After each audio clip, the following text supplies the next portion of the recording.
ওই চোখে দেখিস না, নাকি চোখ বাসায় খুলে রেখেছিস? সরি, আসলে আমি দেখিনি। দেখিসনি নাকি দেখেও না দেখার ভান করছিস? সত্যি আপু, আমি দেখিনি। চুপ! তোর মতো ছেলেকে আমার ভালো করে চেনা আছে, ফাজিল কোথাকার। ওই চুপ! থাপড়াইয়া সব দাঁত ফেলে দিব তোকে। বলছি না আমি দেখে শুনে ধাক্কা দেইনি। কি আবার মুখে মুখে তর্ক করিস? আজ তোর 12টা বাজাবো। 12টা পর্যন্ত দাঁড়িয়ে থাকার কোনো ইচ্ছা আমার নাই। দেখি সাইড হ, আমাকে কলেজে যেতে হবে। তোরে আমি দেখে নিব। হুম। পরে দেখবি। কি রে, এখনই একটা ছবি তুলে নে বলে চলে আসলাম। ধুর, মুডটাই নষ্ট করে দিল হারামজাদি গুন্ডিমে। এখন পরিচয়টা দেওয়া যাক। বাবা মার বান্দরের থুকু আদরের বড় ছেলে। আজকে আমার কলেজের প্রথম দিন। সবেমাত্র বাসা থেকে বের হইছি আর তখনই গুন্ডি মেয়েটার সাথে ধাক্কা খেলাম। তারপর কি হলো সেটা তো দেখলেন। গুন্ডি হলে কি হবে, চেহারাটা পরীর মতো সুন্দর। যাই হোক, আপনাদের সাথে কথা বলতে বলতে কলেজে চলে এসেছি। দেখতে দেখতে কয়েকটা ক্লাস করলাম আর বেশ কয়েকজনের সাথে বন্ধুত্ব হলো। যাদের সাথে পরিচয় হলো তারা হচ্ছে আলী, রাকিব, সাগর আর রাসেল। তো আমরা কয়েকজন মিলে ক্লাস শেষ করে ক্যান্টিনে বসে আছি। হঠাৎ একটা পিচ্চি এসে বলল, ভাইয়া, দিয়া আপু আপনাকে ডাকছে। কোন দিয়া আপু? আমার সাথে চলেন। চলো। আরে এটা তো সকালের সেই গুন্ডি মেয়েটা, তার মানে এর নামই দিয়া। ওই এদিকে আয়। ব্যবহার দেখে মনে হলো এক থাপ্পড় দিয়া 32টা দাঁত ফালাইয়া দেই। কিন্তু কলেজে নতুন দেখে কিছু বললাম না। ওই কথা কানে যাচ্ছে না? আপু, আপনি আমার সাথে এমন ব্যবহার করছেন কেন? ওই, তোর সাথে কিভাবে কথা বলতে হবে? কেন ডেকেছেন বলুন? তোর সাথে প্রেম করব দেখে ডাকছি। কি প্রেম করবি? বলেই দিয়া আর ওর বান্ধবীরা সবাই একসাথে হেসে উঠল। মনটা কয় সবগুলারে লাঠি দিয়া পিডাইয়া তক্তা বানাইয়া দেই। কিন্তু কিছু না বলে চলে আসলাম বন্ধুদের কাছে। দোস্ত, মালটা কেডা? ও হচ্ছে পুলিশ কমিশনার রফিকুল সাহেবের মেয়ে। ওকে দেখলে সবাই ভয় করে। ওকে কেউ ডিস্টার্ব করলে ওর বাবাকে বলে দেয়, আর ওর বাবা এসে ছেলেটাকে তুলে নিয়ে যায়। ও এই ব্যাপার। কমিশনারের মেয়ে গুন্ডি কমিশনার? কিন্তু কেন? কিছু না, চল বাসায় যাই। চল। তারপর বাসায় আসলাম, খাওয়া দাওয়া করে একটা ঘুম দিলাম। রাতে ঘুম থেকে উঠে আবার খেয়ে আবার ঘুমিয়ে পড়লাম। কাজ নেই, বেকার আপনাদের কমেডিয়ান রাইটার ভাই, তাই খাই আর ঘুমাই আর বাপের কাছে মাইর খাই। সকালে ঘুম থেকে উঠে নাস্তা করে কলেজে গেলাম। যেই মাত্র কলেজের গেটে পা দিছি তখনই, ওই হারামি, এদিকে আয়। আপনারাই কন? আমার নাম সামির, আমারে ডাকতেছে হারামি করে। মনটা কি কয় মনে হচ্ছে সবগুলোরে ধরে আছাড় দেই। কি হইছে বলুন? আর আমার নাম হারামি না, আমার নাম সামির। তোর নাম দিয়ে আমি কি করবো? আর শোন, এখন থেকে কলেজে ঢুকতে গেলে আমাদেরকে সালাম দিয়ে কলেজে ঢুকবি, আর তোর টাকা দিয়ে আমাদের ফুচকা খাওয়াবি। কথাটা বলার সাথে সাথে ঠাস। আপনারা আবার কি ভাবছেন আমাকে মারলো? না, আমি মারলাম। সকাল সকাল মেজাজটা গরম করে দিল। বাবা, তুমি মনে হয় কলেজে নতুন। তুমি তাড়াতাড়ি চলে যাও, না হলে তোমার সমস্যা হবে। আমার কিছু হবে না স্যার, আপনি কোনো চিন্তা কইরেন না। স্যারের সাথে কথা বলতে বলতে আমি খেয়ালই করিনি এতক্ষণে কলেজের সব স্টুডেন্টরা এখানে চলে এসেছে আর আমার দিকে এমনভাবে তাকিয়ে আছে, নিজেকে এই মুহূর্তে মঙ্গল গ্রহের প্রাণী বলে মনে হচ্ছে। আর এদিকে দিয়া তার বাবাকে ফোন দিয়ে আসতে বলছে। কিছুক্ষণ পর দিয়ার বাবা আসলো, তারপর আমাকে ওই, তোর সাহস কিভাবে হয় আমার মেয়ের গায়ে হাত তোলার? বলেই আমাকে একটা থাপ্পড় মারলো। দেখুন স্যার, আপনার ভুল হচ্ছে, দোষটা আমার না, আপনার মেয়ের। কি, তুই আমার সাথে তর্ক করছিস? তোকে আজ আমি মেরেই ফেলবো। বলেই লাঠি নিয়ে আমার দিকে এগোতে লাগলো। হঠাৎ প্রিন্সিপাল স্যার বলল, ছেলেটা খুব ভালো, এবারের মতো ওকে মাফ করে দিন। ঠিক আছে, আপনার কথায় ওকে ছেড়ে দিলাম। এরপর ওকে যেন আমার মেয়ের আশেপাশে না দেখি। বলে দিয়াকে নিয়ে চলে গেল। আমিও কলেজ থেকে বাহিরে একটা দোকানে এসে বসলাম। তারপর একটা বেনসন সিগারেট ধরালাম। সিগারেট টানছি আর ভাবছি কিভাবে এর প্রতিশোধ নেওয়া যায়। কলেজ থেকে বাসায় আসলাম, ফ্রেশ হয়ে খাওয়া দাওয়া করলাম। তারপর বাহিরে গেলাম বন্ধুদের সাথে আড্ডা দিতে। জেনে রাখেন, ভালো কলেজের ওই ঘটনার সময় আমার বন্ধুরাও ওখানে ছিল। দোস্ত আমি প্রতিশোধ নিতে চাই। কিন্তু কিভাবে? দিয়াকে আমার প্রেমের ফাঁদে ফেলে। আইডিয়াটা খারাপ না, কিন্তু দিয়া কি তোর প্রেমে পড়বে? আরে বোকা, মিষ্টির ঘ্রাণ পেলে মৌমাছির অভাব হবে না। মানে বুঝলাম না। বুঝতে হবে না, চল। তারপর বাসায় এসে খাওয়া দাওয়া করে ঘুমিয়ে পড়লাম। সকালে ঘুম ভাঙলো আম্মুর ডাকে। ঘুম থেকে উঠে নাস্তা করে কলেজে গেলাম। কলেজে গিয়ে দেখি দিয়া ও তার বান্ধবীরা মাঠের মধ্যে বসে আড্ডা দিচ্ছে। আমি যেতেই দিয়া বলে উঠল, এই ছেলে এদিকে আসো। কি ব্যাপার, আজকে তুমি করে বলছে কেন? এতদিন তো তুই করে বলতো। জি বলুন। কালকের ঘটনার জন্য সরি, আসলে ভুলটা আমারই ছিল। আমি মনে মনে ভাবলাম, কি ব্যাপার, একদিনের মধ্যে এত পাল্টে গেল কিভাবে? আবার কোনো ফাঁদে ফেলবে না তো? আবার ভাবলাম, সে যখন নিজের ভুল বুঝতে পারছে তখন মাফ করে দেই। তাছাড়া দিয়াকে আমার প্রেমে ফেলার এটা একটা বড় সুযোগ। না, এই সুযোগ হাতছাড়া করা যাবে না। আপনারা কি বলেন? শুধু তামাশা দেখেন, কাজ তো নেই। ওই কি হলো, কি ভাবছো? না, কিছু না। তার মানে আমাকে মাফ করবে না? করব, কিন্তু একটা শর্তে। কি শর্ত? We are friends now. Yup, sure? Hmm. চলো, আজকে ক্লাস করব না। কেন? আজকে আমরা পার্কে ঘুরতে যাব। কিন্তু আমাকে থামিয়ে দিয়ে। কোনো কিন্তু না, চলো। চলো। তারপর আমরা দুজন একসাথে পার্কে গেলাম। মেয়েটাকে যতই দেখছি ততই প্রেমে পড়তে ইচ্ছা হচ্ছে। গুন্ডির আড়ালে ও একটা মায়াবী চেহারা আছে, সেটা এখন দেখলাম। অপরূপ সৌন্দর্য, ক্রাশড, থুক্কু, ভুলে বলে ফেলেছি, বলবেন না কাউকে। আমার না ফুচকা খুব ফেভারিট, তো আমি খাবো। ও নো প্রবলেম, চল। শালি, আমার টাকা খাইতে এসেছিস? এমনি এতিম মানুষ, আপনারাই ভালো জানেন। দুজনে খুব এনজয় করলাম, একসাথে হাত ধরে হাঁটা, ফুচকা খাওয়া, আরও অনেক কিছু। একটা কিছুর মাঝে আমি ভুলেই গেছি আমার প্রতিশোধ নেওয়ার কথা। দেখতে দেখতে সন্ধ্যা হয়ে গেল। হঠাৎ খেয়াল করলাম কয়েকটা ছেলে কিছুক্ষণ ধরে আমাদেরকে ফলো করছে। কিন্তু তার চেয়েও বেশি অবাক হলাম যখন দিয়া আমাকে বলল, তুই কি ভেবেছিস তোর মতো একটা ছেলের সাথে বন্ধুত্ব করব আমি? তার মানে এই ছেলেগুলো তোমার ভাড়া করা গুন্ডা? হুম, যেদিন তুই আমাকে থাপ্পড় মেরেছিলি সেই দিনই আমি মনে মনে ঠিক করেছিলাম এটার প্রতিশোধ আমি নিবই, কিন্তু আমি ভাবতেও পারিনি আমার প্রতিশোধটা আমি এত তাড়াতাড়ি নিতে পারবো। দিয়ার সাথে কথা বলতে বলতে আমি যে মেসেজে আমার বন্ধুদেরকে আসতে বলছি সেটা দিয়া লক্ষ্য করেনি। আমি সোজাসাপটা বলে আমায় জোকার ভাবে, আমিও কম না। আপনারাও আবার ভাবেন না। দিয়ার গুন্ডারা যখন আমাকে মারতে আসলো ঠিক তখনই আমার বন্ধুরা এসে হাজির। তারপর আর কি, আপনারা তো জানেনই, জোকার থুকু নায়ক কখনো মার খায় না। আমার বেলায়ও তার উল্টাটা হয়নি। কিছু বুঝে ওঠার আগে আমার বন্ধুরা গুন্ডাগুলোকে মেরে তক্তা বানিয়ে দিছে। তারপর আমি দিয়াকে বললাম, দেখো দিয়া, তোমার বাবা আমাকে যখন থাপ্পড় মেরেছিল আমি ইচ্ছা করলে তখনই তার প্রতিশোধ নিতে পারতাম, কিন্তু আমি নেইনি। কেন জানো? কেন? কারণ প্রথম যেদিন তোমার সাথে আমার ধাক্কা লেগেছিল সেদিনই আমি তোমার প্রেমে পড়ে গেছি। আসলেই দিয়াকে আমি প্রথম দেখাতেই ভালোবেসে ফেলছি। তোর মতো ছেলের সাথে প্রেম করব আমি, এটা তুই ভাবলি কি করে? কেন? আমার সাথে প্রেম করতে তোমার প্রবলেমটা কোথায়? তোমার ভালোবাসা আমি বুঝি। যেই শুনছো আমাদের অনেক টাকা পয়সা আছে আর তখনই আমার সাথে প্রেম করার তোমার ইচ্ছে জাগলো, তাই না? দেখো, আমি তোমার টাকা পয়সা কিছুই চাই না, আমি শুধু তোমাকে চাই। ওকে, আমার প্রেমে পড়ার একটা কারণ বলো যার জন্য তুমি আমার প্রেমে পড়েছো। আচ্ছা, তোমার প্রেমে না পড়ার একটা কারণ বলো। আমি তোমাকে ভালোবাসি না, আর কোনো দিন বাসতেও পারবো না। তুমি আমাকে আজ হোক বা কাল হোক ভালোবাসবেই। তুই আমার সাথে চ্যালেঞ্জ করছিস? কমেডিয়ান জোকার কোথাকার। এই না বোঝা যা ভেবেছিলাম, চ্যালেঞ্জ না, আমার ভালোবাসার কনফিডেন্স থেকে বলছি। তুই থাক তোর ভালোবাসা নিয়ে, আমি গেলাম। প্লিজ আমার কথা শুনে যাও। আমার কথা না শুনেই দিয়া চলে গেল।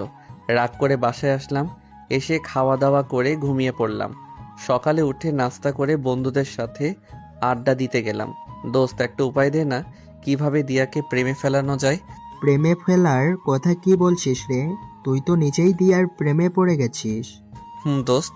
তুই একটা কাজ কর, তুই একটা মেয়ের সাথে কয়েকদিন প্রেমের অভিনয় কর, আর এমন ভাবে অভিনয়টা করবি যাতে দিয়া তোকে দেখতে পায়। আইডিয়াটা খারাপ না। বাট মেয়ে পাবো কোথায়? কেন? প্রিয়াকে বল, তাহলেই তো হয়। প্রিয়া হলো আমার বন্ধু রাসেলের প্রেমিকা। তাও ঠিক। অনেক কথা হলো, এখন বাসায় চল। চল। তারপর বাসায় আসলাম, আর বাসায় আসতে দেখি মামা আর মামি আমাদের বাসায়। আমাকে দেখে মামা বলল, কেমন আছো বাবা? মামা আর আমি আমাকে অনেক ভালোবাসে, সেজন্য আমার নাম ধরে না ডেকে বাবা বলে ডাকে। জি মামা ভালো, আপনি ভালো আছেন? হ্যাঁ বাবা ভালো। তারপর সবাই একসাথে খেতে বসলাম। হঠাৎ মামা বলল, আগামী শুক্রবার বাবুর বিয়ে, তোমরা কিন্তু 2 দিন আগে থেকেই যাবে। বিশেষ করে জোকার, ও ক্ষমা চাই, মানে সামির, কারণ এই বিয়ের সকল দায়িত্ব আমি তোমার হাতে দিলাম। জি মামা আমি যাব। আর ভালো লাগে না জোকার কথাটা। আমি কি আসলেই জোকার?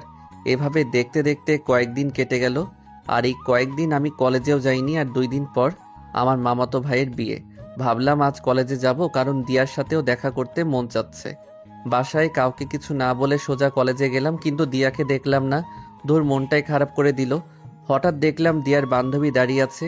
ভাবলাম তার কাছ থেকে খোঁজখবর নিয়ে দেখি দিয়া কোথায়। এই যে শুনছেন, দিয়ার বান্ধবী। জি ভাইয়া, আমাকে বলছেন? তোমাকেই বলছি। আসলে আমি দিয়ার সাথে একটু দেখা করতে চাই, কিন্তু ও আজ কলেজে আসেনি। আসলে ভাইয়া, দিয়া তোর চাচাতো বোনের বিয়েতে গেছে। ও ধন্যবাদ বলে চলে আসলাম। দূর, কিছুই ভালো লাগছে না। মনটা বারবার শুধু দিয়ার সাথে কথা বলতে চাচ্ছে। কলেজ থেকে বাসায় আসলাম। তাড়াতাড়ি রেডি হয়ে নে, আজকে তোর মামা বাড়ি যাব। মা, কাল গেলে হয় না? আসলে দিয়ার সাথে দেখা না করে মনটা যেতে চাচ্ছে না। না হয় না, আজকেই যেতে হবে, তাড়াতাড়ি রেডি হয়ে নে। আচ্ছা। তারপর রেডি হয়ে মামার বাসার উদ্দেশ্যে রওনা দিলাম। মামার বাসা বেশি দূর হওয়ায় যেতে যেতে রাত হয়ে গেল। বাসায় গিয়ে পৌঁছে রাতের খাবার খেয়ে ঘুমিয়ে পড়লাম। আর একটা কাজ করতে লাগলাম। সকালে ঘুম ভাঙলো পানির ডাকে। আপনারা আবার ভাবতেছেন পানির ডাক এটা আমার কি? তাহলে শুনুন। খুব আরামে ঘুমাচ্ছিলাম। হঠাৎ কোন হালায় যেন গায়ে পানি ঢেলে দিচ্ছে। ওই কোন হালার পুত্রে গায়ে পানি দিল। ঠাস! ও মাগো, মারে কে? মামাদের বাসায় তো আমাকে মারার মতো কেউ নেই। তার মানে ভূত নাকি আবার? আল্লাহ গো, বাঁচাও! ভূত! ভয় পাওয়ার কারণে মুখ দিয়ে কথা বের হচ্ছে না। হঠাৎ আমার মুখ চেপে ধরে। ওই, এত চিল্লাস কেন? আরে, এটা তো ভূত না, পেতনি। থুকু পড়ি, বাঁচাও বাঁচাও! ওই আবার চিল্লাস? আরেকবার চিল্লালে তোর নাড়ি ভুড়ি সব টেনে বের করব। আল্লাহ গো, সকাল সকাল কোন বিপদে পড়লাম! ভালো করে চোখ মুছতে মুছতে যা দেখলাম, তাতে আমার বেহুশ হওয়ার মতো অবস্থা। আরে, এটা তো দিয়া। না না, এটা হতে পারে না। এটা দিয়ার আত্মা হতে পারে। শালি মরলি মরলি, আমায়ও মারতে আইসোস, আবার চিল্লানি দিব। তখনই দিয়া বলল, ওই কুত্তা, তুই এখানে কেন? আরে এটা তো দিয়ার কথা, কারণ আত্মা তো কোনোদিন কলার ধরে না। ওই সেমরি, তুই এখানে কেন? এটা আমার বান্ধবীর বাসা, এখানে আমি আসবো না তো তুই আসবি? আরে দিয়ার বান্ধবী যে বলল দিয়ার চাচাতো বোনের বিয়ে, তার মানে ও আমাকে বোকা বানালো। ওরে, ওই শালি, তোরে আমি পাইলে ধরে আছাড় মারবো, তখন ঠিক পরে মজা দেখাবো। তার মানে মিম ওর বান্ধবী। ও আপনাদের তো বলতে ভুলেই গেছি, আমার মামাতো বোনের নাম মিম। হঠাৎ মিম এসে বলল। কি ব্যাপার ভাইয়া, কি হয়েছে এখানে? মিমের মুখে ভাইয়া ডাক শুনে দিয়া মনে হয় আকাশ থেকে পড়ল। ভাইয়া মানে? এই হারামজাদাটা তোর ভাইয়া? ওই গুন্ডি মাইয়া আমাকে হারামজাদা বলবি না। 100 বার বলবো, তুই হারামজাদা, কুত্তা, শয়তান। তুই হারামজাদি, কুত্তি, পেতনি। তুই তুই তুই তোকে আমি মাইরা ফালামো। হি হি হি, আমি তোর ঘাড় মটকামো। আমাদের ঝগড়া দেখে মিম ইতিমধ্যে বেহুশ হওয়ার মতো অবস্থা। মিম নিজেও জানে না আমি আর দিয়া দুজন দুজনকে চিনি। দিয়া, তুই ভাইয়াকে চিনিস? চিনি মানে? অনেক ভালো করে চিনি। আগে যদি জানতাম ওই হারামজাদাটা তোর ফুফাতো ভাই, তাহলে আসতামই না। মিম, এই কুত্তিটা তোর বান্ধবী, আমাকে আগে বলিসনি কেন? আগে যদি জানতাম এই কুত্তি এখানে আসবে, তাহলে আমিও এখানে আসতাম না। তোরে আমি। দিয়াকে থামিয়ে দিয়ে, কি ভালোবাসবি? ওই, তোরা কি শুরু করেছিস এখানে? নাস্তা করবি, চল। তোরে আমি পরে দেখে নিব। আমিও আমিও কি? আমিও তোকে পরে দেখে নিব। আহা, কি আনন্দ আকাশে বাতাসে! তার মানে বিয়ে বাড়িটা দিয়ার সাথে কাটানো যাবে। ইস, ভাবতেই মনের মধ্যে ললি ড্যান্স। তারপর সবাই মিলে নাস্তা করলাম। নাস্তা করতে করতে হঠাৎ মামা বলল, আমাদের এখানে একটা সুন্দর পাহাড় আছে, তোমরা সবাই গিয়ে দেখে আসতে পারো। মামা, আমরা সবাই যাব, চলো। না বাবা, বিয়ে বাড়ির অনেক কাজ আছে, তুমি একটা কাজ করো, মিম আর দিয়াকে নিয়ে যাও। মামার কথা শুনে খুশির ঠেলায় খাবার টেবিলে লাফ দিয়ে উঠলাম। আমার লাফ দেওয়া দেখে সবাই আমার দিকে তাকিয়ে আছে, বিশেষ করে দিয়া। দিয়া মনে হয় বুঝতে পারছে আমি তার জন্যই খুশিতে লাফ দিছি। কি হলো বাবা? না মামা, কিছু না। আসলে পায়ের কাছে বিড়াল ছিল তো, সেজন্য। আমার কথা শুনে সবাই একসাথে হেসে উঠল। ব্যাপারটা বুঝলাম না, সবাই কেন হাসলো। আপনারা বলতে পারলে বইলেন। তাহলে তুমি মিম আর দিয়া দুপুরে পাহাড় দেখতে যেও। না মামা, আমি এখনই যাব। বলেই মুখে হাত দিলাম। হায় হায়, আমি এটা কি বললাম? আমি মামার মুখের উপর কোনোদিন কোনো কথা বলিনি।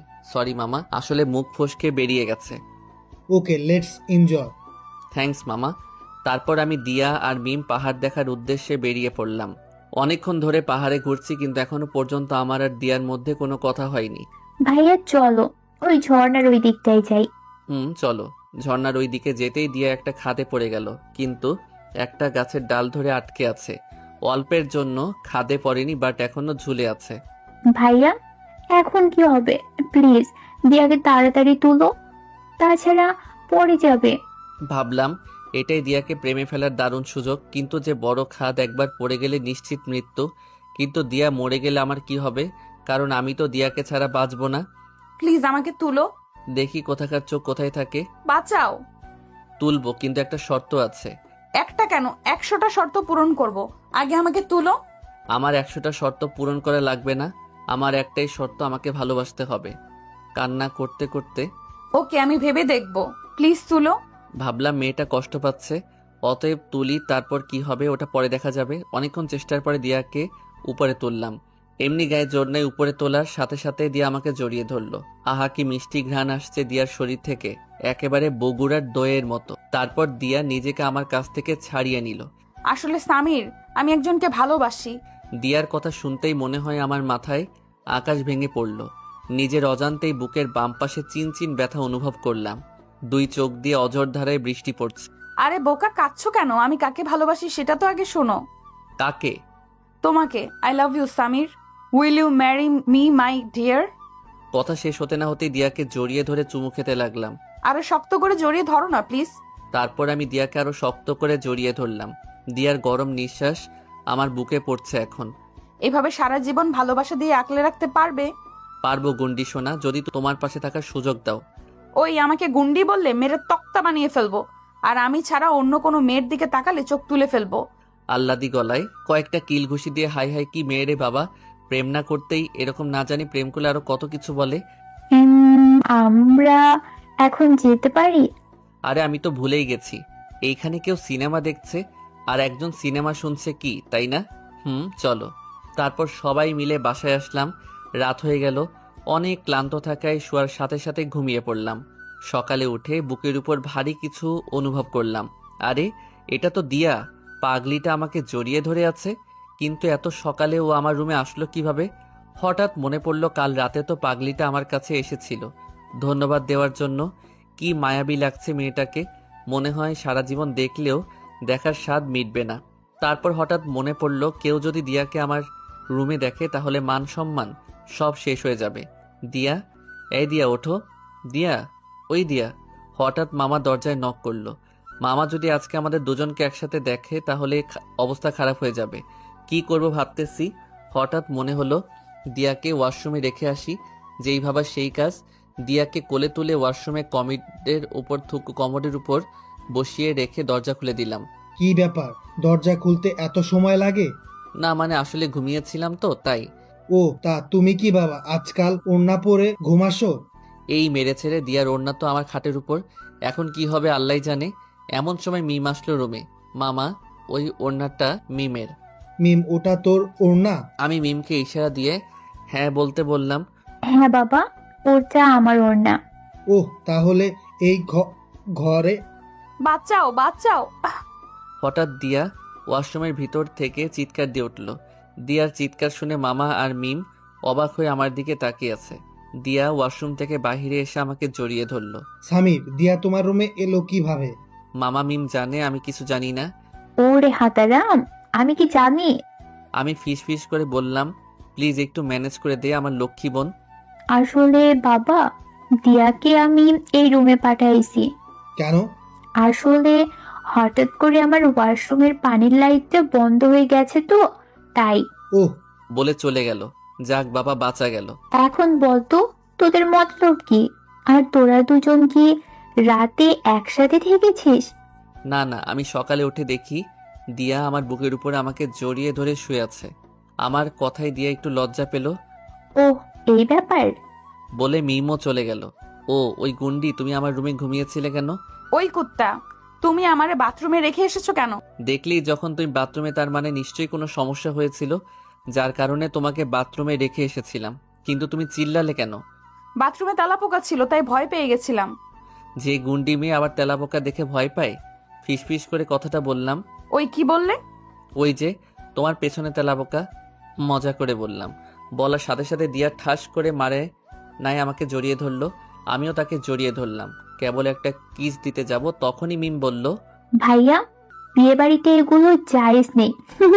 বলে চলে গেল। কি ফাজিল মেরে বাবা, তার মানে আমার আর দিয়ার কথা সব মিম শুনে ফেলছে। এই দিয়া আবার কোথায় গেল? যাক বাবা, আপনাদের সাথে কথা বলতে বলতে দিয়াও পালালো। আজকে আমার মামাতো ভাইয়ের বিয়ে, বাড়িটা খুব সুন্দর করে সাজানো হয়েছে। ঘর থেকে বের হতেই মিম, দিয়া সহ একদল পরী, মানে মেয়ে, আমাকে ঘিরে ধরলো। এই তোরা শোন, এটা আমাদের বরের ভাই, ওকে একটু শরবত খাওয়া।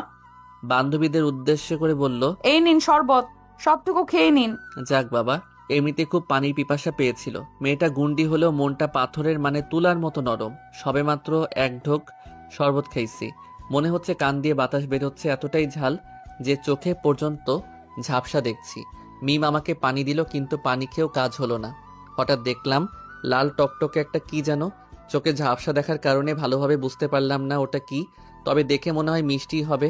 আর কোনো কিছু না ভেবে দিলাম এক কামড়, আর তখনই আও ওমা গো! আরে, এটা তো দিয়ার কণ্ঠ। চোখ মুছতে মুছতে তাকিয়ে দেখি, হাই আল্লাহ, আমি তো মিষ্টি ভেবে দিয়ার ঠোঁটে কামড় দিছি। ভাগ্য ভালো যে বাড়িতে তেমন লোক ছিল না। তাছাড়া দিয়া যে জোরে চিৎকার দিছে, তাতে এতক্ষণে আমার 12টা বাজতো। দিয়ার দিকে তাকিয়ে দেখি মেয়েটার চোখ পানি দিয়ে ভরে গেছে আর ঠোঁট কেটে রক্ত বের হচ্ছে। ভাবতেই খারাপ লাগছে। ছি, আমি দিয়ার সাথে এটা কি করলাম? দিয়ার চোখের পানি দেখে আমি আর নিজেকে ধরে রাখতে পারলাম না। শক্ত করে জড়িয়ে ধরলাম দিয়াকে, তারপর বললাম, সরি সোনা, আসলে আমি দেখিনি যে ওটা তোমার ঠোঁট। আমি ভেবেছিলাম হয়তো মিষ্টি কিছু হবে, আসলে ঝালের কারণে চোখে ঝাপসা দেখছিলাম তো তাই। কেন আমার ঠোঁট তোমার মিষ্টি লাগেনি? আবার জিগাই, মিষ্টি লাগছে মানে টাঙ্গাইলে চমচমের মতো মিষ্টি লাগছে। তাহলে একবার মিষ্টি খেয়ে পেট ভরে গেল? দিয়ার কথা শেষ হতে না হতেই আবার একটা লিপ কিস দিলাম। একটানা 5 মিনিট কিস দেওয়ার পর দিয়া ওর রুমে গেল, আর আমি আমার রুমে আসলাম। দুপুরে খাওয়া দাওয়া করে রুম থেকে বের হলাম, আর বের হয়েই 1000 ভোল্টের একটা শর্ট খেলাম। কারণটা হলো দিয়া আজকে নীল শাড়ি পরছে, সাথে নীল চুড়ি, কপালে টিপ আর ঠোঁটে লাল লিপস্টিক। আমি যেন চোখ ফিরাতে পারছিলাম না, দিয়াকে একদম নীল পরীর মতো লাগছে। হঠাৎ আমার স্বপ্নের ঘোট কাটিয়ে দিয়া বলল, এই যে মিস্টার, কি দেখো এমন করে? ওয়াও। ওই কি হলো, কথা বলো। না মানে তোমাকে দেখছি। কেন, এর আগে কখনো দেখোনি? দেখেছি, কিন্তু তোমার মাঝেও যে একটা পরী আছে, সেটা কি তুমি জানো? আমার কথায় দিয়া একটু লজ্জা পেল। ভাইয়া, হয়েছে, এমন হা করে আর দেখা লাগবে না, পরে আরো অনেক দেখা চান্স পাইবা। দুষ্টুমি একটা হাসি দিয়ে তারপর আমরা সবাই মেয়ের বাড়িতে, মানে বিয়ে করাতে যাওয়ার জন্য রওনা হলাম। সেখানে গিয়ে পৌঁছালাম মাগরিবের নামাজের সময়, কিন্তু সেখানে গিয়ে আরেকটা মেয়ের উপর ক্রাশ খাইলাম। কিন্তু পরে মনে হলো, আরে আমি তো ভদ্র ছেলে, আর আমার জন্য তো দিয়া আছেই। আমার এই ব্যাপারটা মনে হয় দিয়া লক্ষ্য করছে। দিয়া এসে আমাকে বলল, এই যে মিস্টার, ওই মেয়ের দিকে এমন হা করে তাকিয়ে আছো কেন?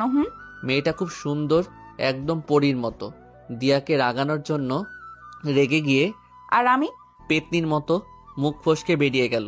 তবে রে দাঁড়া, তোরে আজ আমি খাইয়া ফালামো, তোর হাড্ডি ভাঙ্গা পানের দোকান দিমু। কিন্তু কে শুনে কার কথা দিলাম এক দৌড়।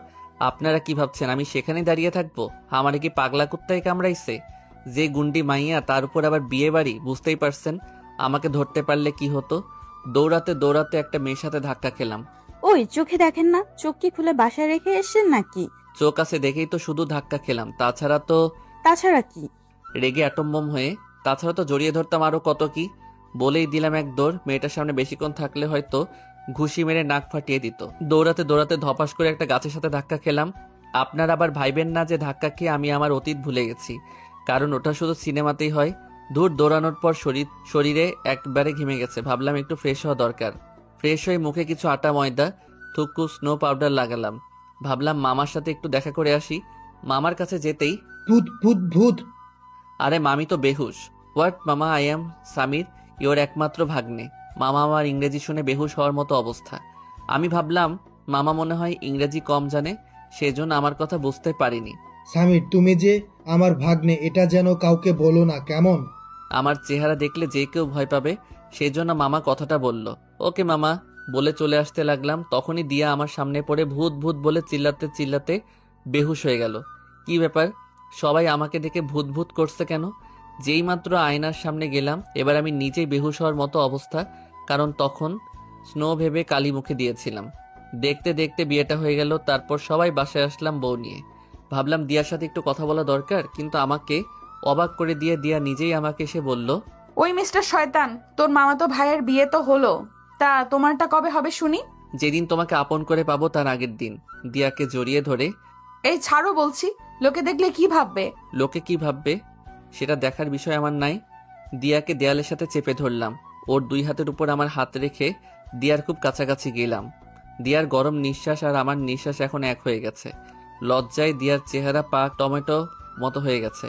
যেই মাত্র আমাদের দুইজনের ঠোঁট এক করব, তখনই কি ব্যাপার, বাসর কি আজকে 2 জায়গায় হবে নাকি? মিমের কথায় দিয়া একটু লজ্জা পেল। না মানে আসলে আর বলতে হবে না, আমি বুঝে গেছি। তোমাদের ডিস্টার্ব করার জন্য সরি। বলে বাহিরে চলে গেল।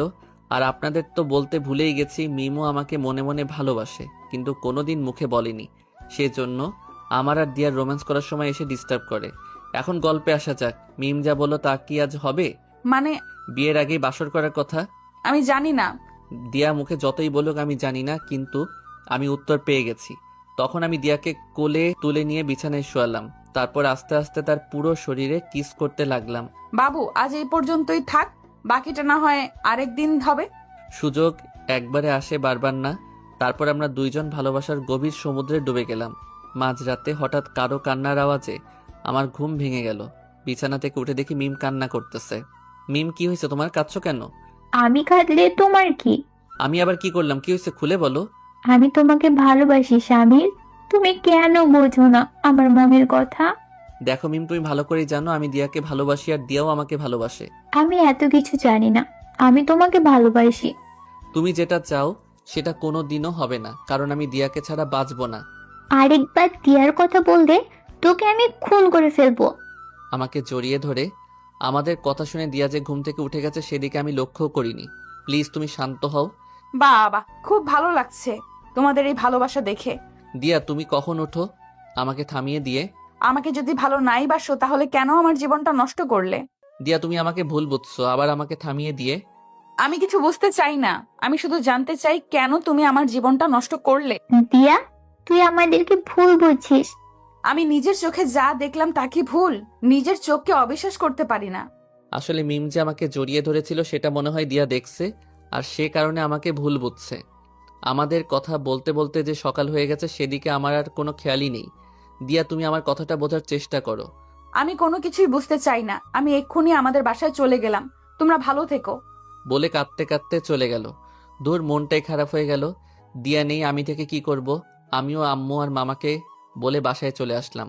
বাসায় এসে সোজা আমার বন্ধুদের কাছে গেলাম, তারপর সবকিছু খুলে বললাম তাদেরকে। দোস্ত, নে সিগারেটটা খেয়ে মাথা ঠান্ডা কর। একটা সিগারেট আমার হাতে দিয়ে আমি এখন কি করব দোস্ত? দিয়া তো আমাকে ভুল বুঝে চলে গেল। সিগারেট টানতে টানতে তুই দিয়াকে পুরো ব্যাপারটা বুঝিয়ে বল। বোঝানোর অনেক চেষ্টা করছি, কিন্তু কোনো লাভ হয়নি। তুই কিছুদিন কলেজে যাস না, আর দিয়ার সাথেও কথা বলিস না, দেখবি ও তোকে খুঁজবেই। Good idea. বন্ধুদের কাছ থেকে বিদায় নিয়ে বাসায় আসলাম, তারপর খাওয়া দাওয়া করে ঘুম আসলাম। সকালে উঠে আগে মোবাইল চেক করলাম দিয়ার কোনো মেসেজ বা কল আছে নাকি, কিন্তু দুঃখের বিষয় দিয়া মেসেজ বা কল কোনোটাই দেয়নি। দূর, কিছু ভালো লাগছে না। আর হঠাৎ করে ফোনটাও নষ্ট হয়ে গেছে। এভাবে 3 দিন কেটে গেল। না, আর ভালো লাগছে না। আজকে দিয়ার সাথে দেখা করতেই হবে। সকাল সকাল কলেজে গেলাম, কলেজের গেটে পা রাখবো এমন সময় কে যেন শার্টের কলার ধরে। ঠাস! আর এটা তো দিয়া। 3 দিনে কি রকম হয়ে গেছে মেয়েটা, চোখের নিচে কালো দাগ পড়ে গেছে আর অনেক শুকিয়ে গেছে। আমার শার্টের কলার ধরে কাঁদতে কাঁদতে, আমাকে কাঁদিয়ে খুব সুখ পাস তাই না? এতদিন কই ছিলি বল? তুমি হয়তো জানো না, তোমার চেয়ে কষ্ট আমি বেশি পেয়েছি। আসলে আমিও আগের চেয়ে অনেক শুকিয়ে গেছি, আর আমারও চোখের নিচে কালো দাগ হয়ে গেছে। একদম ঢং করবি না। যদি ভালোবাসতে নাই পারবি তাহলে কেন ভালোবাসা শিখাইছিলি? আমি এবার নিজেকে কন্ট্রোল করতে না পেরে দিয়াকে জড়িয়ে ধরলাম আর বললাম, তোকে খুব ভালোবাসি পাগলি। তোকে ছাড়া আমিও বাঁচবো না। আমিও তোকে খুব ভালোবাসি, তোকে ছাড়া আমিও বাঁচবো না। তারপর দুজন দুজনকে জড়িয়ে ধরে কাঁদতে লাগলাম, আর পুরো কলেজের শিক্ষার্থীরা আমাদের হাততালি দিয়ে স্বাগত জানালো। এভাবে চলতে থাকলো আমাদের ভালোবাসা। কিছুদিন পর হঠাৎ দিয়া ফোন করে বলল, হ্যাঁ বাবু, একটা সর্বনাশ হয়েছে। কেন, কি হয়েছে বাবু? আজকে আমাকে পাত্রপক্ষ দেখতে আসবে। আরে পাগলি, দেখতে আসলেই তো আর বিয়ে হয় না? কাঁদতে কাঁদতে, আমি কিন্তু তোমাকে ছাড়া বাঁচবো না। যদি বাবা আমার বিয়ে ঠিক করে তাহলে কিন্তু আমি আত্মহত্যা করব। ওই পাগলি, তুই মরলে আমার কি হবে? তুমি প্লিজ কিছু একটা করো, তাছাড়া বাবা আমার বিয়ে দিয়ে দিবে। বাবু, একটু অপেক্ষা করো, আমি কিছুদিনের মধ্যে তোমার বাবার সাথে কথা বলবো। সত্যি তুমি আমার বাবার সাথে কথা বলবা? খুশিতে গদগদ হয়ে বাবু সত্যি। উম্মা। উম্মা। এখন ভাবতেছি কিভাবে আমি দিয়ার বাবার সাথে কথা বলবো। হঠাৎ মাথার মধ্যে একটা আইডিয়া আসলো, আমার বন্ধুর কাছ থেকে কিছু শিখিয়ে নেওয়া দরকার। বন্ধুর কাছে ফোন দিলাম। দোস্ত, কেমন আছিস? ভালো, তুই? ভালো না রে দোস্ত। কেন, আবার কি হয়েছে? দোস্ত, দিয়ার বাবার সাথে কথা বলবো, কিভাবে বলবো, কি বলবো একটু শিখিয়ে দে না প্লিজ। কি, তুই দিয়া বাবা মানে কমিশনার সাহেবের সাথে কথা বলবি? প্লিজ দোস্ত, কিছু শিখিয়ে দে। আপনি যাকে কল করেছেন তিনি এখন কাউকে কোনো কিছু শিখিয়ে দেওয়া থেকে বিরত আছে। অনুগ্রহ করে ফোনটা কেটে দিন। টুট টুট টুট। তোর শালা কমিশনারের নাম শুনে ভয় পাইছে মনে হয়। যা করার নিজেকেই করতে হবে। আবার ভাবছি বাংলা সিনেমার মতো যদি টাকা অফার করে তাহলে টাকাও নিমো আর দিয়াকেও নিমো। হঠাৎ দিয়া ফোন করলো, আমার বাবুটা এখন কি করে? তোমার বাবুটা এখন তোমার কথা চিন্তা করে। চিন্তা করতে হবে না বাবু, আমার বিয়ে ঠিক হয়নি। বাবাকে বলে দিয়েছি ছেলে আমার পছন্দ হয়নি। দিয়ার কথা শুনে মনে হলো খুশির ঠেলায় চোখে মুখে এলইডি বাল্ব জ্বলে উঠল। কিন্তু বাবু, একটা সমস্যা আছে। আরে কি সমস্যা আমাকে বলো, আমি সব ঠিক করে দিব। খুশির ঠেলায়? বাবু, আমি বাবাকে বলেছি যে তুমি আজকেই বাবার সাথে দেখা করে কথা বলবা। দিয়ার কথা শুনে আমার সদ্য জ্বলে থাকা এলইডি বাল্বটা ফুটটুস করে ফিউজ হয়ে গেল। আজকে দেখা করতে হবে। তুমি ভয় পাচ্ছ কেন বাবু? আমি আছি তো। বলে ফোনটা কেটে গেল। আর এদিকে ভয়ে আমার কলিজা শুকিয়ে গেছে। পুলিশ কমিশনারের সাথে আজকে কথা বলবো, তাও আবার তার মেয়ের ব্যাপারে। ভাবতেই মনটা কেঁপে উঠছে। পরে ভাবলাম যা হয় হবে, আজকে কথা বলবোই। দুপুরে খাওয়া দাওয়া করে দিয়ার বাসার উদ্দেশ্যে রওনা দিলাম। দেখতে দেখতে দিয়ার বাসায় চলে আসলাম। বাড়িটা দেখে আমার মাথা ঘুরে গেল। এত সুন্দর বাড়ি আমি কখনো দেখিনি। অনেকক্ষণ বসে থাকার পর দিয়ার বাবা আসলো, আর সাথে দিয়াও আছে। আসসালামু আলাইকুম আঙ্কেল। ওয়ালাইকুম আসসালাম। কেমন আছেন? ভালো। তা বাবা, তুমি নাকি আমার মেয়েকে পছন্দ করো? জি আঙ্কেল। তোমার বাবা কি করে? জি, সরকারি কর্মজীবী চালায়। তার মানে তুমি গরিব? ভিলেন মার্কে একটা হাসি দিয়ে দিয়ার বাবার কথা শুনে বাংলা সিনেমার কথা মনে হয়ে গেল। আমিও নায়ক মার্কে একটা হাসি দিয়ে বললাম, চৌধুরী সাহেব, থুক্কু কমিশনার সাহেব, আমি গরিব হতে পারি কিন্তু আমার মনটা অনেক বড়। আরে মন বড় দিয়ে কি হবে, বড় হতে হবে ধন। দিয়ার বাবার কথা শুনে আমি যেন আকাশ থেকে পড়লাম। হালার কয় কি? দিয়া তো লজ্জায় দৌড় দিচ্ছে, আর আমি হা করে 5 মিনিট ধরে তাকিয়ে আছি। এই 5 মিনিটে কত লক্ষ লক্ষ মশা মাছি যে আমার পেটে আগমন করছে আমি নিজেও জানি না। দিয়ার বাবা ব্যাপারটা মনে হয় লক্ষ্য করছে।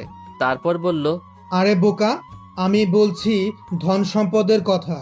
ওহ তুমি কি আমাদের ধন সম্পত্তি দেখে আমার মেয়েকে ভালোবাসো?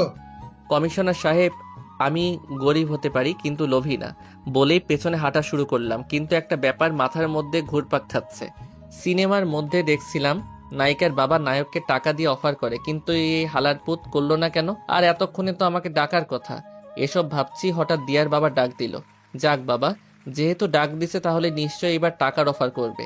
খুশি মন নিয়ে দিয়ার বাবার দিকে যাচ্ছি আর ভাবছি কত টাকা দিতে পারে। তোমার ভালোবাসার কাছে আমি হার মেনে গেলাম বাবা। হাই হাই, হালার কয় কি? তাহলে কি আমাকে টাকা দেওয়ার জন্য ডাকেনি?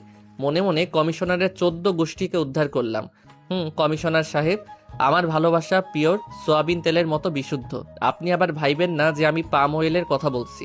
তারপর দিয়ার বাবা দিয়াকে ডাক দিল, আর দিয়া আসার পর আমার হাত আর দিয়ার হাত এক করে দিল। খুশির ঠেলায় দিয়ার বাবার সামনেই দিয়াকে জড়িয়ে ধরলাম। কিন্তু খুব আফসোস হচ্ছে, কারণ আমি ভেবেছিলাম দিয়ার বাবা আমাকে টাকা দিয়ে বলবে আমার মেয়েকে ভুলে যাও, আর আমি টাকাও নিব আর তার মেয়েকেও ভালোবাসবো। কিন্তু এখন শুধু মেয়েকেই পেলাম, টাকা আর পেলাম না। দিয়ার সাথে কথা বলে বাসায় আসলাম, আর বাসায় আসতেই শুনি মিম নাকি আত্মহত্যার চেষ্টা করছে, এখন হাসপাতালে আছে। কোনো কিছু না ভেবেই দিলাম দৌড় হাসপাতালের উদ্দেশ্যে। হাসপাতালে গিয়ে দেখি মিমকে অপারেশন থিয়েটারে রাখা হয়েছে। আমি কাছাকাছি যেতেই মামা বলল, তুমি আসো বাবা, মিম অজ্ঞান ফিরে শুধু তোমাকে দেখতে চাচ্ছে। মামা আমি এসে গেছি, আর কোনো ভয় নেই, মিমের কিছু হবে না। তাই যেন হয় বাবা। অনেকক্ষণ বসে থাকার পর ডাক্তার অপারেশন থিয়েটার থেকে বের হলো। ডাক্তার সাহেব, মিমের কি অবস্থা এখন? চিন্তার কোনো কারণ নেই, রোগীর অবস্থা এখন স্বাভাবিক আছে। ডাক্তারের কথা শুনে মনটা ভালো হয়ে গেল, কিন্তু একটা বিষয় বুঝতে পারছি না, মিম আত্মহত্যা কেন করতে চাইছিল। তখন আমি মামাকে বললাম, মামা মিম আত্মহত্যা করতে চাইছিল কেন? আজকে মিমকে পাত্রপক্ষ দেখতে আসছিল, কিন্তু মিম নাকি ওই ছেলেকে পছন্দ হয়নি, ও নাকি কাউকে ভালোবাসে। আমি শুধু বলেছিলাম তোর মন যা চায় তুই তাই কর, আমি কিছু জানি না। হঠাৎ ডাক্তার এসে বলল মিমের জ্ঞান ফিরছে। তারপর আমরা সবাই ভিতরে গেলাম। আমাকে দেখে মিম কাঁদতে লাগলো আর বলতে লাগলো, আমি তোমাকে ভালোবাসি, তোমাকে ছাড়া আমি বাঁচবো না। মিমের মুখে এমন কথা শুনে মামা আর মামি অবাক দৃষ্টিতে আমার দিকে তাকিয়ে আছে। তারা হয়তো বুঝতে পারছে মিমের সেই ভালোবাসার মানুষ আর কেউ না আমি, কিন্তু আমি তো মিমকে ভালোবাসি না। মিম তুমি এসব কি বলছো?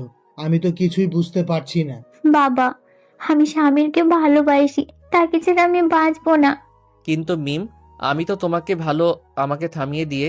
বাবা তুমি মিমকে ভালোবাসো, আমাকে বলতে পারতে, আমি তোমাদের বিয়ে দিয়ে দিতাম। মামি আপনি আমার কথাটা বোঝার চেষ্টা করুন। কিছু বুঝার দরকার নাই, আজকেই তোদের বিয়ে দিব। কিন্তু মা, আমি একজনকে আমাকে থামিয়ে দিয়ে। আমি কিছু বুঝতে চাই না, আমরা বিয়ের ব্যবস্থা করতে গেলাম, তুই আর মিম এখানেই থাক।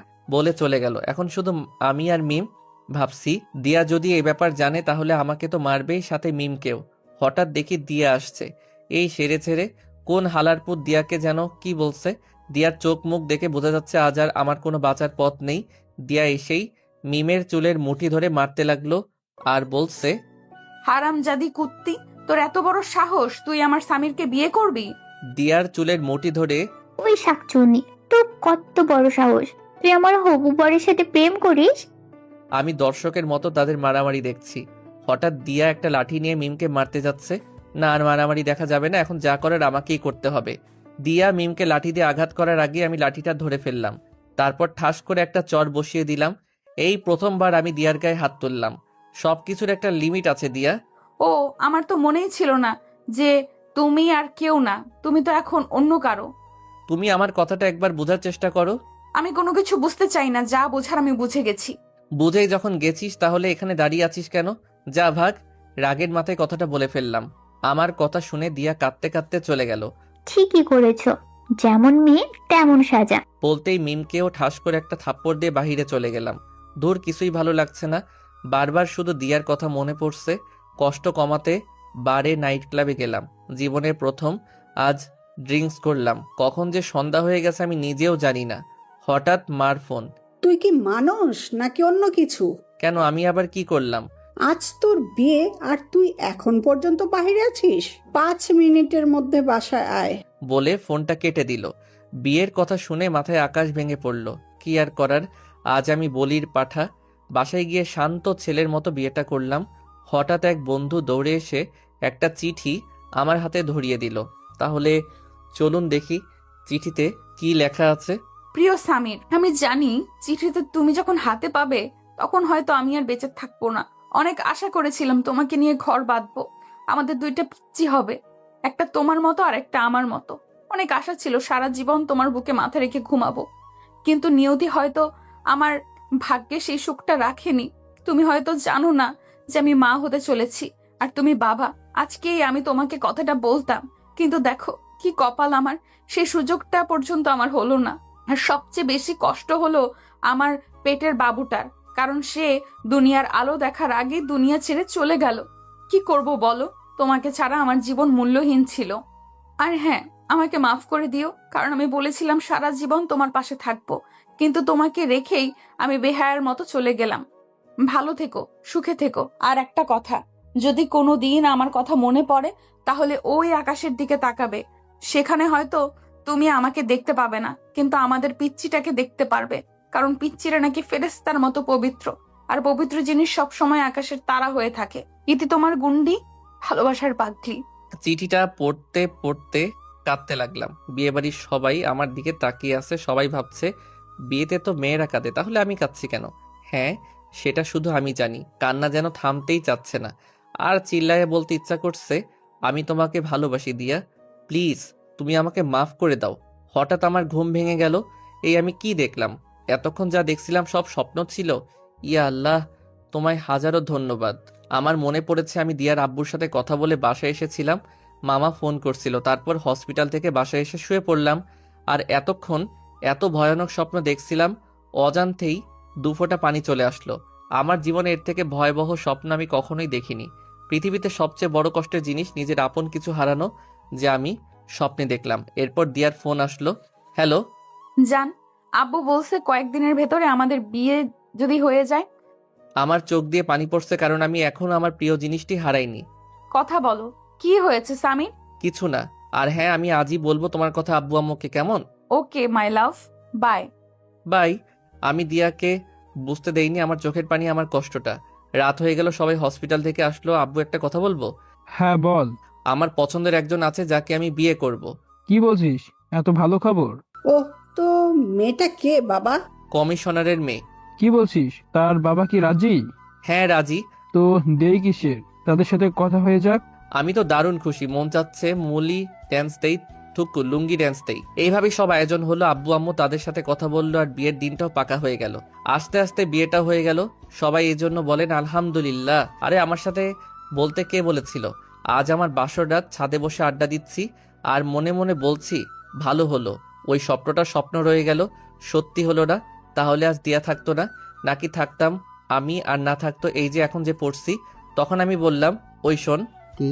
যাচ্ছি। কেন? দাঁড়া, যাচ্ছিস কোথায়? আরে দিয়া অপেক্ষা করছে। দূর, বাদ দে, এত তাড়াহুড়া কিসের? ভাবি তো আর চলে যাবে না? শালা ছাড় আমায়। তখন আম্মুর আগমন। কি রে, এখনো বসে আছিস? হ্যাঁ আম্মু, যাচ্ছি। আরে আন্টি, তাকে কখন থেকে বলছি যা ঘরে যা, ভাবি অপেক্ষা করছে, তবুও যায় না। ইয়ালা ঠাডা পড়ে মিথ্যা কথা। তারপর রুমে থাকলাম, মানে ঢুকলাম, দেখি দিয়া বসে আছে। গুন্ডি বউ আমার। সামনে গেলাম, পাও ধরে সালাম করলো। হয়েছে, আর সালাম করতে হবে না। জানি টাকার জন্য সালাম করছো, আমার জন্য না। যদি আমি বলি আমায় টাকার জন্য বিয়ে করেছিস, আমার ভালোবাসার জন্য না, খাইছে। এই তো বাপেরও বাপ থুকু, মানে মা। সরি। আমার গুন্ডি বউটা পিছন থেকে জড়িয়ে ধরে। হয়েছে। অভিমান কণ্ঠে, সরি বেবি। এই তোমার নাক কান ধরে বলছি, আর কখনো বলবো না এইসব। তার কান ধরে। সত্যি? এখন চলো, একটা কাজ আছে। এখন কি কাজ? চলো আগে অজু করে নাও। তাকে নিয়ে অজু করলাম নামাজ পড়ার জন্য। জানো, আমার একটা স্বপ্ন সত্যি হলো, আর একটা মিথ্যে। এই দুইটার জন্য আমরা 2 রাকাত নামাজ পড়বো। কেন দুটো? পরে বলবো। তারপর দুজনে নামাজ পড়লাম। এখন আর একটা কাজ বাকি আছে। আবার কি কাজ? ওই যে ইন্তের মিসিয়ন। মানে? পেরেছে, আপনারা আবার বুঝছেন না। তারপর ওকে কোলে তুলে নিলাম। দাঁড়াও, আমার একটা স্বপ্ন আছে। কি? ছাদে চলো। তারপর দুজনে ছাদে গেলাম, অনেক রোমান্টিক কথা বললাম। আপনাদের বলা যাবে না, এত শোনার কি আছে, পার্সোনাল কথাও শুনতে হয়। নামার সময়ে দিয়া পা পিছলে পড়ে গেল। দেখে হাঁটতে পারো না? সরি, আমায় কোলে নাও। তারপর ওকে কোলে নিলাম, নিচে আসলাম। রুমে ঢুকতেই ও আমার কোল থেকে নেমে দৌড় দিল। আমি তো অবাক, তার মানে সে অভিনয় করছিল। আমি জোরে দৌড়ে ওকে ধরলাম। মজা করা না? ছাড়ো আমায়। না, কোনো ছাড়াছাড়ি নেই আজ। ওকে কোলে নিয়ে বিছানায় আসলাম, পরে শুইয়ে দিলাম। ওর উপরে আমি উঠলাম। ওর এত কাছাকাছি চলে এসেছি যে ওর নিঃশ্বাস আমার মুখে পড়ছে। ওর চোখে চোখ রেখে ওর ঠোঁটে ঠোঁট মিলে দিলাম। পরে ওর ঘাড়ে একটা কিস করলাম। সে কেঁপে উঠলো, সাথে সাথে হারিয়ে গেলাম অজানা দেশে। Happy ending.